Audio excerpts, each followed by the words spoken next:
Forest Flowers Cologne. Perfumed with forest flowers. Sigler Brothers, dealers in groceries, flour, canned goods, queensware and glassware, fish and vegetables of all kinds. Memphis, Missouri. January 5th through February 20th, 1884. I caught the stars at 9 Mile Canyon and brought them into Spring City. I know they're innocents. They know I know they're innocent. And now it's a matter of keeping them safe. There's plenty of folks out there eager to hand these ladies over for the reward, including this jailer here in Spring City. But I don't mean to let that happen. I had to do some fancy footwork to keep them here a little longer. I'm eager to hear their side of the story from their own mouths. Just got word from Sam. Lily's in trouble, and so is Miss Lottie. The stars are rip-roaring to bust themselves out, but I've convinced them to wait a moment. We have a plan. It's a risky one, but if these ladies are the kind of ladies I think they are, it might just work. It's finally over. Lily is safe. Miss Lottie will make a full recovery. And Rigby is behind bars where he belongs, awaiting a fair trial in Salt Lake behind bars where he belongs. From what Sam and I could see, all that silver treasure is gone. Got buried during the mine collapse. I'd say it was a pity, but after all the lives lost over it, I can't say I regret it much. If Bill had told me my last case as a Pinkerton would end this way, I wouldn't have believed him. But I do feel a mite more at ease in mind where Lizzie is concerned. I couldn't save her from the likes of Rigby, but I was able to save her sister and her nieces. My only regret is that poor wretch, the White Widow.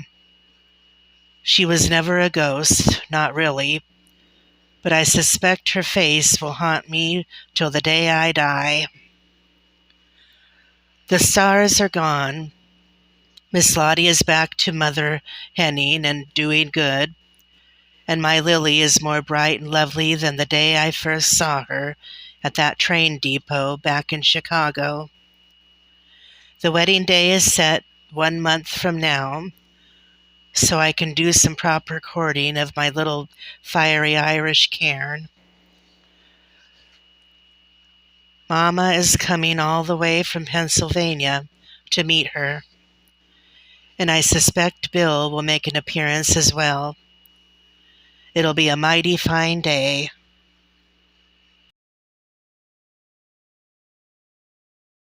February 18th, 1885.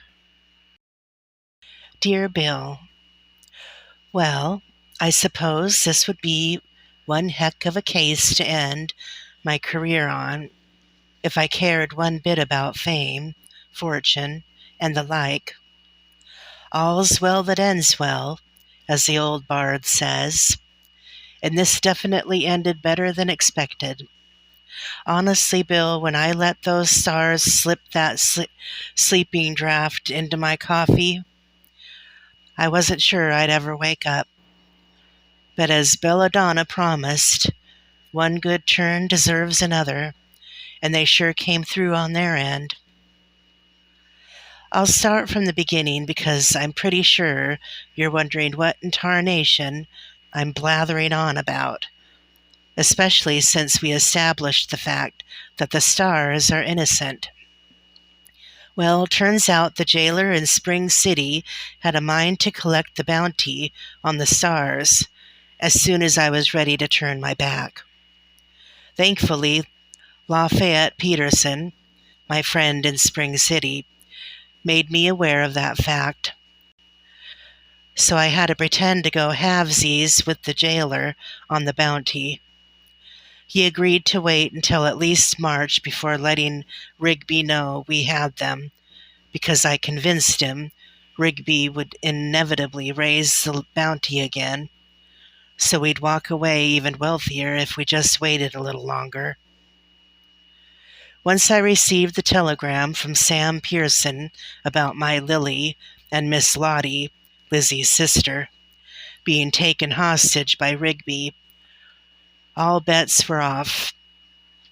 I knew I was going to have to think as clever as the stars in order to get the stars out of Spring City without the jailer thinking I'd double-crossed him, and to get them free in enough time to get all of us over to Frisco before the 13th. I tell you, when I told the stars that Rigby had their aunt, I was a little frightened they might finally become the outlaws everybody already thinks they are. All three of them reminded me more than I care to admit of Lizzie when she was in one of her moods. By the end of our conversation, the stars and I came up with a fairly risky, on my part, plan. It was my turn to be on jail duty that night, so after getting the plants and powders they asked me to gather from their saddlebags, I turned a blind eye while they mixed up a sleeping potion. The plan was that I'd leave my coffee cup unattended and positioned close enough to their cell that one of them could easily slip a bit of it into my cup. I'd also positioned my chair close enough within reach of the cell that they could reach the keys and make a break for it when I was finally unconscious. They'd be free, and no one in Spring City would say I was in cahoots, since everyone believes the stars are deadly with their poisons. They'd just be grateful I was still alive. Well, everything must have gone off without a hitch, because the stars were gone when I woke up several hours later, and I was still alive. After thanking my lucky stars, I made the pretext of going after them. It wasn't much of a pretext, because I was in fact going after them. They had a good 6 hours on me, so I had a skedaddle if we were both going to show up in Frisco by Rigby's deadline. Besides, the one thing I'd forgotten to discuss with the stars was where Rigby could have taken my Lily and Miss Lottie. His ransom note implied it was obvious, so I assumed the stars were privy to it. Thankfully, the stars were thinking the same thing I was. They waited for me just out of sight of Straits Junction, which is between Manatee and Spring City. Then we rode the rest of the way to Frisco together and met up with Sam's deputy, who led us just outside of town in the early morning on the 11th, where Sam was waiting. Ever since he'd sent me the telegram, Sam had been in and out of town, scouring the outskirts of Frisco for any sign of Rigby, Gambit, and the ladies. He was spread pretty thin, trying to keep any harm from coming to Miss Katie, Lily's sister, as well. Thankfully, the stars knew of an old mine shaft on the other side of Frisco Peak. They seemed certain Rigby had taken Lily and Miss Lottie there, so we let them lead the way. There was an awful lot of steep climbing up to that old shaft. It was well into the late afternoon before we found any sort of a trail. Once we did, it was awful grown over. If there hadn't been signs of someone passing through fairly recently, I would have thought that bit of wilderness hadn't been touched for 100 years. As it was, the bright stars, Sam and I, had to follow single file what little trail we could find, all the way up to the west side of Frisco Peak, Sure enough, we finally came to the very old mine shaft. It looked so old there was no doubt in my mind it had been mined by de Rivera himself. The stars didn't wait for Sam and me. They just headed straight into the shaft, pistols at the ready. Before Sam and I could even follow them in, they came back out. It was empty. Belladonna printed up the trail a little to what looked like a small crack in the mountainside. Then she asked if we wanted to see where the treasure was really hidden. She motioned us onward, warning us to tread lightly, as the trail was mighty weather-beaten and barely there in several parts. When we reached what first appeared to be just a small crack in the mountain, we turned a corner, and the crack fanned out into a narrow cave entrance, just wide enough to fit the shoulder width of a single man. Just as we were about to follow the stars into the cave, we heard some stirring down below. Sam had been getting an itching suspicion we were being followed during our entire trip up the mountain. We kept checking the path behind us, however, and every time we did, nothing was there. We checked one last time after hearing the noise again, but surmised it was a bit of gravel sliding down the mountain due to the trail being so battered and worn. After heading into the cave, it took our eyes a while to adjust, but as we crept along that narrow passageway, it didn't take long to realize the stars weren't kidding about it being the treasure's real hiding place. No fun in here, I swear to you. Every available corner or wall in that passage was stacked with piles and piles of raw silver nuggets. Nuggets as far as my naked eye could see. We crept along that narrow passage for a solid 10 minutes, when suddenly the narrow passage turned into a good-sized room. The silver was piled all the way to the ceiling in there, and it was no small room. There had to be more silver in that cave than the Horn Silver Mine has produced since the day it was discovered. For me, however, the only treasure I carried about sat at the center of the room with Gambit's pistol pointing at her pretty head. Now, I'm a man who prides himself on self-control. You know that. But when I saw the state of my Lily, a cut on her left cheek and her eye blackened and bruised, something inside me took over. If it hadn't been for Sam's hand on my shoulder, I don't know what I would have done next. Lily, bless her heart, gave me a brave smile, letting me know she was well enough. Miss Lottie, on the other hand, was barely conscious, with her head in Lily's lap. Knowing that heart of gold of hers, she probably took all the worst blows while shielding Lily, the way she has been doing for her vaudeville ladies all these years. Rigby, never one to get his hands dirty directly, sat over in the corner, but when he saw the stars were with us, he stood and demanded the map. Belladonna had her own demands, however, and insisted he release the ladies first. Rigby only laughed. Rigby, he really is a varmint. Then produced the gun and said he had no intention of handing anyone over, with or without the map. That the only way to ensure his treasure stayed a secret was to do away with all witnesses at once. He pointed his gun at Lily then, and Bill, you know I couldn't let that happen, so I dove for the man just as he pulled the trigger. Thankfully, Sam had the same idea, and Rigby's bullet only ricocheted off the cave walls, barely skimming my shoulder. The next moment, all hell broke loose. The stars, Rigby, and Gambit were firing at each other. Gun smoke was everywhere and sparks were flying every which way. I could hardly see as it was, and even as I was scrambling to shield them, I was terrified one of those bullets would ricochet and hit Lily or Miss Lottie. Before any real harm was done, something quite extraordinary happened.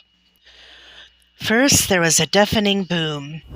It didn't just shake the cave, it shook the whole mountain. And to its roots, I'd wager.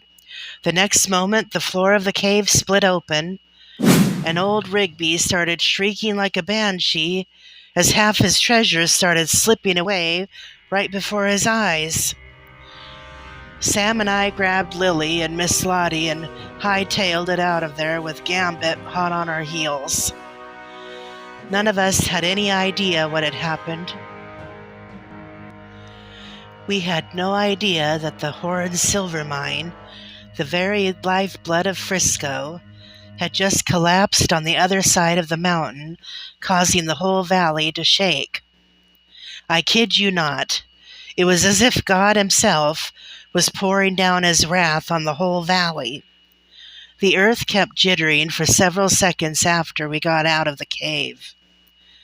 Sam and I crowded around a sturdy tree with Lily and Miss Lottie, and then we hung on for dear life, hoping the trail didn't give way beneath our feet.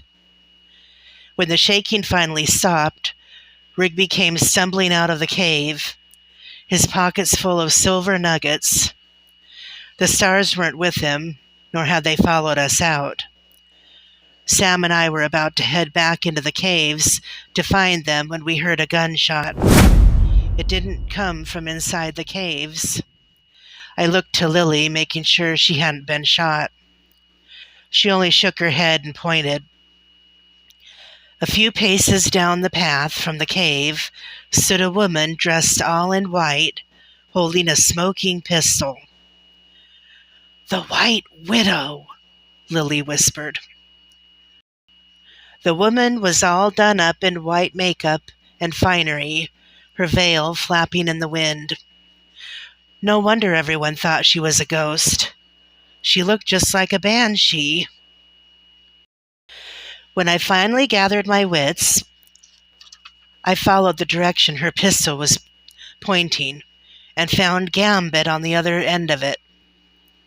He stood there in shock for several seconds, blood pooling on his chest. Then he fell. Sam and I rushed to see if there was anything to be done, but we both knew the wound was fatal. The White Widow slipped out of sight, back down the path. Sam was about to go after her, but before he could, there was another bout of shaking. I braced Lily against the mountain, shielding her from any falling rocks. That's when we heard the scream. When the shaking finally stopped, we hurried down the path. Miss Lottie got there first and pointed over a particularly eroded edge of the path.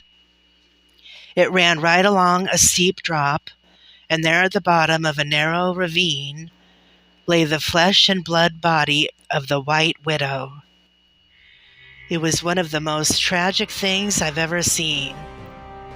I'm not usually haunted by sights from the awful things I've come across as a lawman. Guess I just learned to block them out, but knowing what drove her to those extremes, and the look on the face of that poor woman, all broken up at the bottom of the cliff, will haunt me for a while yet. We never did find the stars, I'm afraid. We couldn't get Rigby to admit to shooting them, and he's not the sort to pass up the opportunity to claim victory over such worthy foes, so they must have fallen with their treasure. It's an awful shame. Miss Lottie is beside herself. They were the last of her kin. My Lily's been doing her best to comfort the good lady. We have Rigby in custody. Sam and I are leaving Frisco tomorrow to take him to the authorities in Salt Lake City, where he can stand trial for his crimes without any interference from McDonald. Once I'm done in Salt Lake, I'm heading back to Frisco to marry my Lily, and that, old friend, will terminate my contract with the Pinkerton Detective Agency once and for all. I've found some of that good life we've always yammered on about, and I mean to start living it as soon as I can. I'm mighty grateful to you, Bill. If you're ever out in California, be sure to send word. Yours, Matthew Hickman.